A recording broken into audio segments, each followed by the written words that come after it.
What's the scariest moment you've encountered in your whole life? I used to live near a large open stormwater drain with no fencing around it. 3 drunk guys drove their car straight into it. I went out and found the driver trying to get his friend's foot out of the windshield. On the field on other side of the drain I saw the 3rd passenger who was covered in blood. I asked if they were okay and my neighbor called the ambulance/police. The blood-covered friend passed out and was twitching, so I ran to the car, grabbed a towel from the back seat and ran to help him. I found a large, deep cut on the back of his neck/head. I rolled him to his back and used the weight of his head to put pressure on the wound. I was talking to him, trying to keep him awake, and he went into shock, twitching and unresponsive. This was the moment I thought a man died in my hands. I was able to wake him and the ambulance took over from there. That was the most harrowing moment of my life. Got stopped 3 times on one night by a Mexican drug cartel while I was driving through the middle of nowhere in a pitch-black midnight. Seeing my dad collapsed on the floor and my mom panicking and crying trying to call an ambulance. Then seeing him die.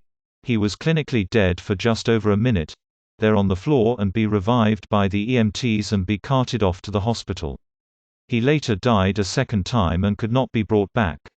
I was 12 and I'm the one who called all the family members while waiting for the ambulance. I'm the one who had to tell my grandma her son might die. A guy approached me in a park, in a very non-threatening way.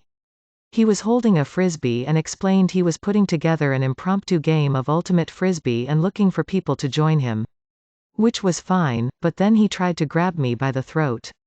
It was such a sudden change of mood.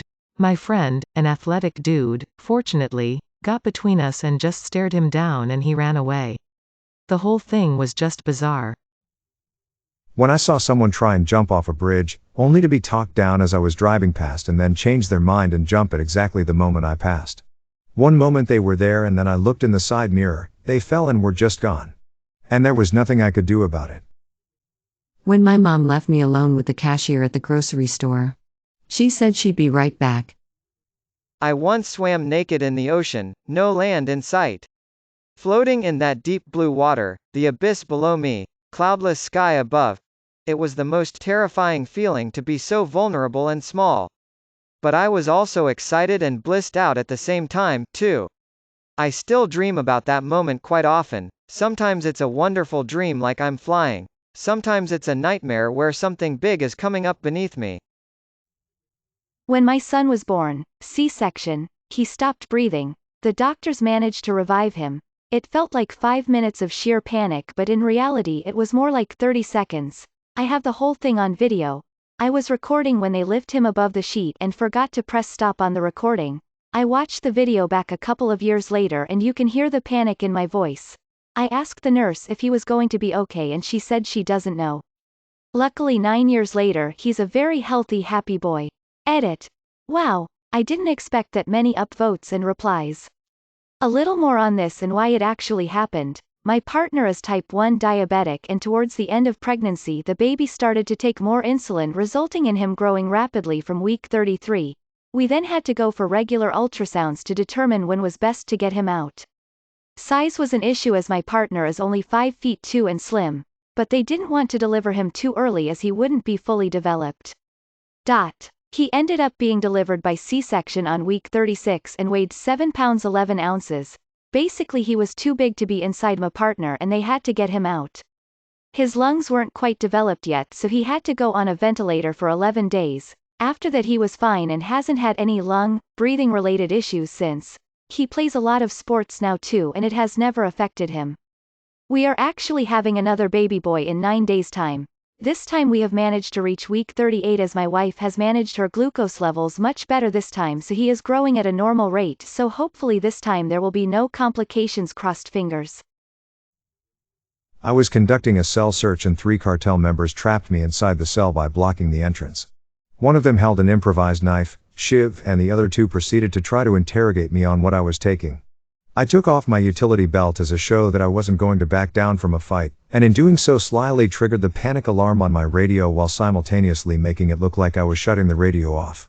When the 3 saw that I was willing to fight to get out, they actually backed down and let me pass.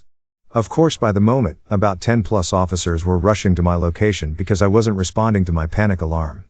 Far as I know, They believed my reinforcements showed up because the bubble officer, camera watcher, called the emergency after not being able to contact me on my radio and never knew I had secretly summoned a small army to rescue me in the event of being jumped. They even told me they thought it was pretty gutsy that I didn't back down while in the cell, and from that day onward I never had any problems with them or their group. This thread is making me extremely grateful I live in the UK where the scariest thing I've seen is a badger. Oxygen tank cut off air while on a scuba dive 15 meters underwater at night. To this day no one knows how the oxygen tank closed. It wasn't malfunctioning cause I realized the problem 20 minutes into the dive. For 20 minutes there was absolutely no problem.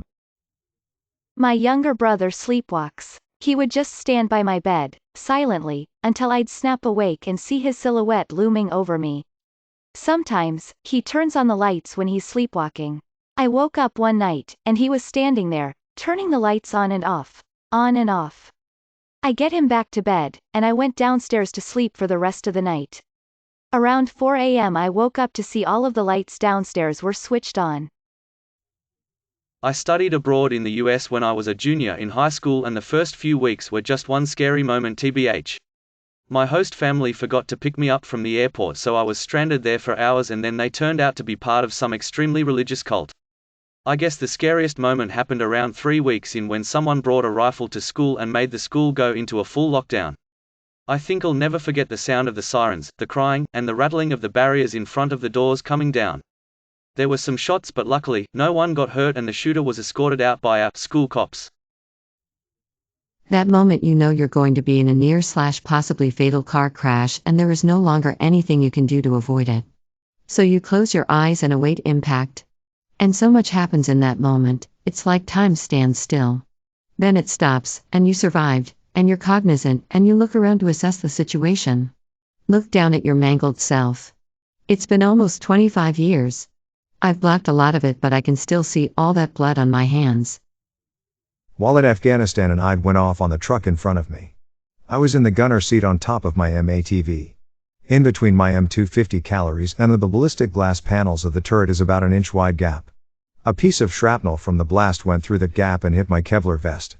To this day I still have that piece of metal as a reminder to always live life to the fullest. My husband forgot to close the baby gate at the top of our stairs, and I walked out of our bedroom to see our 10-month-old baby sitting right at the edge of the top step. When he turned to look at me, he lost his balance and, like a slow-motion horror story, he went over the edge and tumbled all the way down.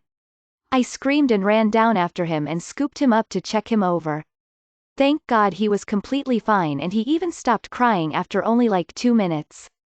I was so certain he was going to be seriously hurt. Terrifying. Looking over to the staircase one night after I put my 3-year-old to bed. He woke up, got past the baby gate and tumbled head first down 10 concrete stairs. Bouncing and rolling, I screamed a scream that I still hear almost a decade later. I thought he was dead, as I finally reached his body. He was face down, looked up at me and smiled and saw the horror on my face. He then decided to cry. I will never forget how mortified I was. My son is my life. The only good I've done in this world. Some lunatic put gun in my face while I was camping in an extremely isolated spot in the Olympic National Forest. Whenever my mother, and now my wife, calls me with my full name. May your day be filled with joy and happiness. And please remember to subscribe to Upvote for the best quality content every day.